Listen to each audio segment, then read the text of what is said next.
ముందు పోయంలో కాశీనగరంలో ఈ బ్రాహ్మణ స్త్రీలు ఎలా భిక్ష పెడతారనే చూసాం. అయితే ఆ పరమ పురంధ్రుల యందు ప్లస్ ఏ పుణ్యాంగనయు, అటువంటి పరమ అంటే చాలా గొప్ప వాళ్ళైన పురంధ్రులు అంటే కుటుంబిణులు అంటే స్త్రీలు, భర్త పిల్లలు కనవలన వాళ్ళని పురంధ్రులు అంటాం.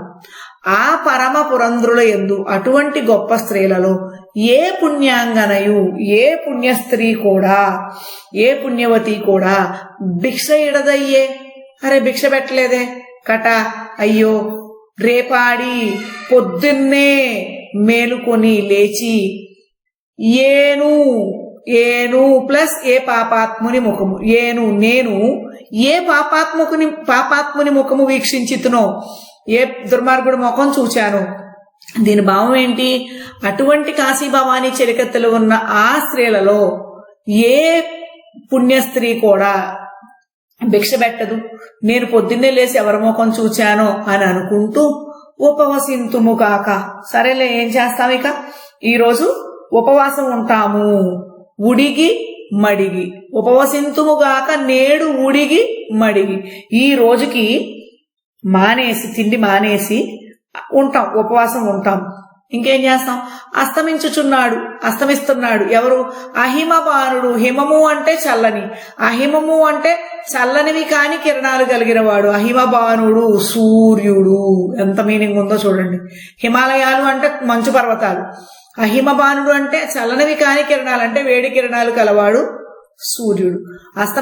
సూర్యుడు అస్తమిస్తున్నాడు. సరే వాళ్ళకి ఉపవాసం ఉంటాము.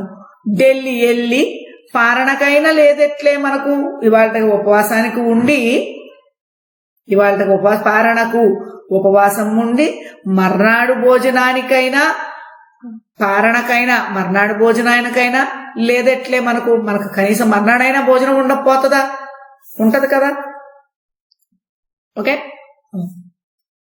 ఇక్కడ మాధుకర భిక్షాణము, మర్నాడైనా మనకి మంచి భిక్ష బ్రాహ్మణ మందిరాలలో ఉండకపోతుందా అని అనుకుంటాడు. మళ్ళీ ఒకసారి ఇది నేడు ఈ రోజు ఉడిగి మడిగి తగ్గి ఉపవసిద్దాం, ఏమీ తినకుండా ఉపవాసం ఉందాం. సూర్యుడు అహిమబానుడు అస్తమించుచున్నాడు, సూర్యుడు అస్తమిస్తున్నాడు.